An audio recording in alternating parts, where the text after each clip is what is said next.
12টায় জকিগঞ্জ রোডে একটি অনাকাঙ্ক্ষিত দুর্ঘটনা ঘটে।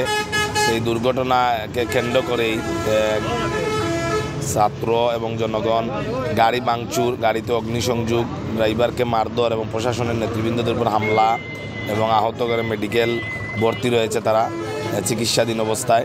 তো এই সামগ্রিক বিষয় মিলিয়ে শ্রমিকরা তার কর্মবিরতিতে গিয়েছে। শ্রমিকরা গাড়ি চালাচ্ছেন। আপনারা জানেন যে প্রতিনিয়ত সম্পূর্ণ অন্যায়ভাবে গাড়ি ভাঙচুর, গাড়িতে অগ্নিসংযোগ এসব করা হয়। দুর্ঘটনা ঘটলেই ড্রাইভারের দোষ হয়ে যায়, গাড়ির দোষ হয়ে যায়।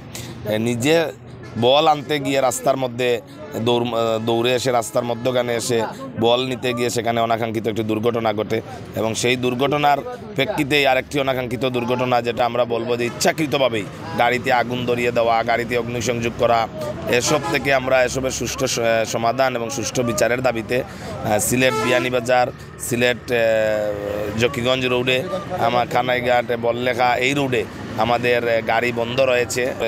হয়তোবা যদি এটা সমাধান না হয়, হয়তো আগামীকালকে থেকে হয়তোবা সিলেট জেলায় সর্বস্তরে গণপরিবহন বন্ধ থাকবে। অন্য সিলেটের অন্য ফিডেল রোড যেগুলো রয়েছে এগুলোতে গাড়ি চলছে। শুধু সিলেট থেকে বিয়ানীবাজার রোডে এবং জকিগঞ্জ রোডে এবং বললেখা এবং বাড়িগ্রাম রোডে যে সকল গণপরিবহন চলাচলের কথা নিয়মিতভাবে চলতো, শুধু এইগুলি বন্ধ রয়েছে। আমি আলী আকবর রাজন, যুগ্ম সাধারণ সম্পাদক, সিলেট জেলা বাস মিনিবাস কোচ মাইক্রোবাস শ্রমিক ইউনিয়ন। বন্ধ আছে, তার কারণ হলো গত 29শে ডিসেম্বর সকাল 10:30টার সময় জকিগঞ্জ থানাধীন কমলগঞ্জ এলাকায়, ওখানে কামালগঞ্জ একটা স্কুল অ্যান্ড কলেজ আছে, ওখানে একটি ছেলে বল খেলাতে ছিল রাস্তার মধ্যে। তো বলটি রাস্তার মধ্যেখানে চলে আসে।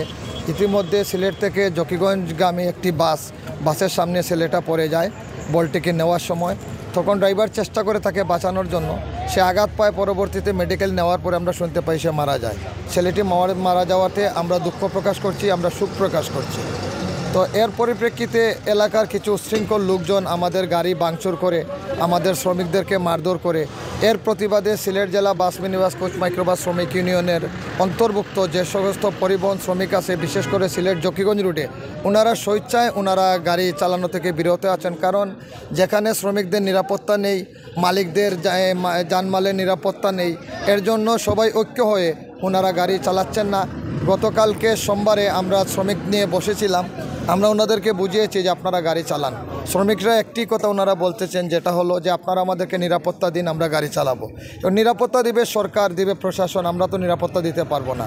তো আমরা আশা করি সিলেটের স্থানীয় প্রশাসন যারা আছেন ওনারা উদ্যোগ নেবেন এটা সমাধান করার জন্য। দেশবাসী, আমি বড়লেখা যাওয়ার উদ্দেশ্যে এইমাত্র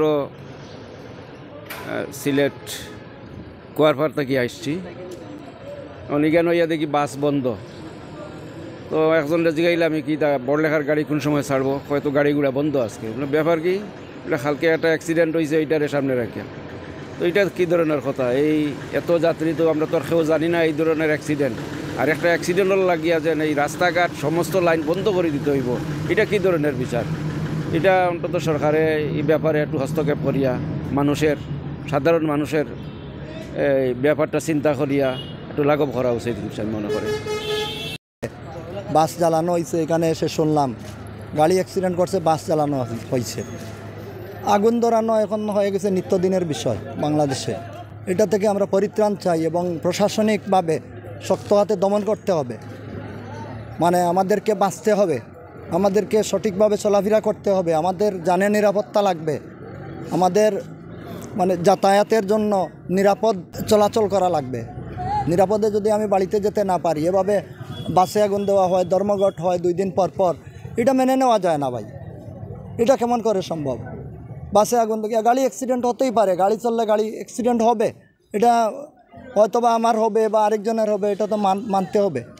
অ্যাক্সিডেন্ট তো বলে আসে না, তাই বলে আপনি বাসে আগুন দিয়ে দিবেন, আরেকজনের জানমালের ক্ষতি করবেন, এটা তো হয় না। আমার নাম তাজুল আহমদ চৌধুরী, আমার বাড়ি সিলেটের জকিগঞ্জে।